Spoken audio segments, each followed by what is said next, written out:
আমার মনে হয় কি ব্যাপারটা ঠিক এমন হয়েছে, তোরা যে যা বলিস ভাই, আমার বেন্টো কেকই চাই। ও বাবা! আবার বেন্টো নিয়ে কিন্তু অনেক কিছু হয়। কেউ বলে বেন্তো, কেউ বলে বেন্টো।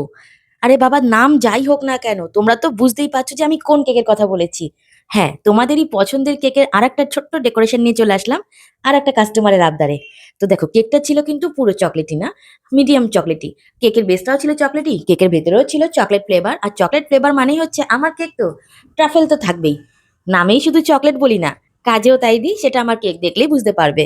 আর ওপরে দেখো কালারগুলো আমি কিভাবে করছি সেটাও দেখে নাও। বাংলাতে একবার এই কেকের নাম নিলেই হলো, ব্যাস। কেউ এক তরফ এসে বলবে এটা বেন্টো, আর কেউ এক তরফ এসে বলবে এটা বেন্তো। মানে কেকও নিজে লজ্জা পায় যে ওকে ওরা কি নামে ডাকবে। তবে এইটা তো বস মানতেই হবে, বেন্তো কেক বলো আর বেন্টো কেক বলো, তোমরা যে এত ভালোবাসা দিয়েছো, কোথার থেকে কেকের অর্ডার আসছে। কিন্তু সমস্যা একটাই, এত ছোট কেক নিয়ে যাওয়াটা খুব অসুবিধা। কারণ কেকের প্রাইসটাও তো দেখতে হবে। একজন তো এরকম দাবি করে ২ ঘন্টা ৩ ঘন্টা জার্নি করে কেক দিয়ে আসতে হবে, কিনা ১৫০ টাকার কেক।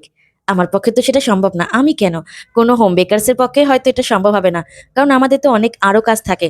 তবে হ্যাঁ, তোমরা যদি দুর্গানগর অব্দি আসো, আমি তোমাদেরকে সেখানে দিয়ে আসতে পারবো। যতটা ভালোবাসা এই মিনি বেন্তো কেককে দিয়েছো, ততটা ভালোবাসা এই দিদিকেও দিও। আর পেজটা ভালো লাগলে পর অবশ্যই ফলো করে পাশে থেকো। সবাই ভালো থেকো, সাবধানে থেকো। হর হর মহাদেব।